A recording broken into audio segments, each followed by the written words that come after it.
ओम शांति। ओम ज्ञान मंडली चैनल में आपका स्वागत है। सभी बाबा के बच्चे इस चैनल को सब्सक्राइब करें, वह वीडियो को लाइक करें और अपने अनुभव कमेंट बॉक्स में लिखें।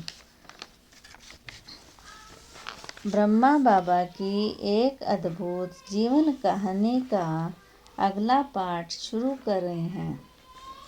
इस प्रकार उन्होंने जो गीत बनाकर अनुभव स्थित होकर मधुर स्वर में गाया, उसे सुनते ही सभी लोग खुशी में झूमने लगे।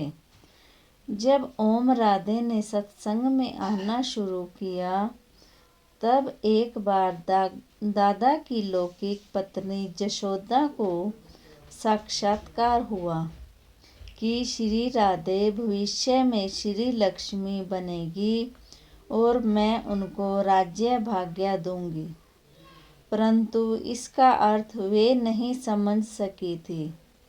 अब जब वह ईश्वरीय सत्संग में आने लगी तो बाबा ने समझाया कि इस विश्व ड्रामा में राधे का बहुत ही ऊंच पाठ है और इस ईश्वरीय ज्ञान तथा दिव्य गुणों की धारणा और सहज राजयोग के अभ्यास के फलस्वरूप आने वाली सतयुगी सृष्टि में वे श्री लक्ष्मी पद प्राप्त करेंगी।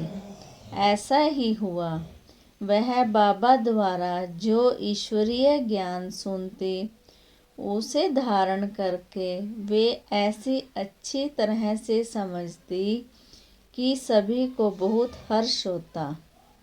कुछ ही समय के बाद सबके मन से ये बोल निकलने लगे थे, योगिनी प्यारी ऋषि कुमारी ज्ञान की बंसी बजाए, ओम राधे विधे मुक्त बनाए, सरस्वती प्यारी ब्रह्मा कुमारी गीता की मुरली बजाए, महतारी ओम के अर्थ टिकाए, मोह ममता की फांसी से अब जिया मेरा घबराए, 5 विकार की आग लगी है श्वास वृथा जाए, माता गंगा जल बरसाए, अम्बा प्यारी ज्ञान भंडारी ज्ञान अमृत पिलाए, ब्रह्मा कुमारी सरस्वती माता विधेय मुक्त बनाए।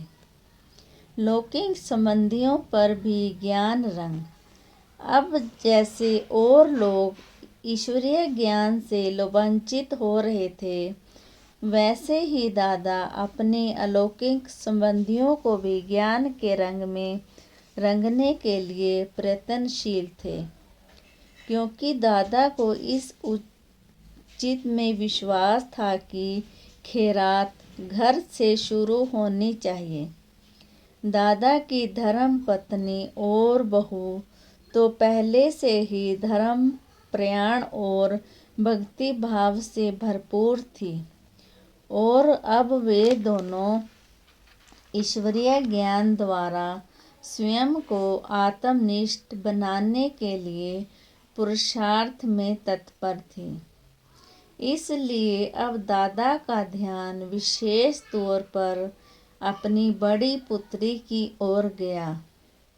ईश्वरीय ज्ञान प्राप्त होने से पहले वाले जीवन काल में दादा ने उस पुत्री की शादी सिंध में एक बहुत ही नामवार और धनाढ्य मुखी घराने में की थी।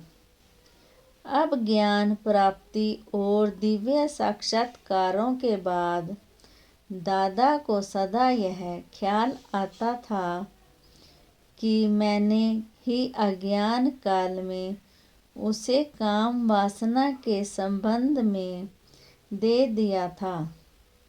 गोया इस जन्म में मैं ही उसके पतन के निमित्त बना था।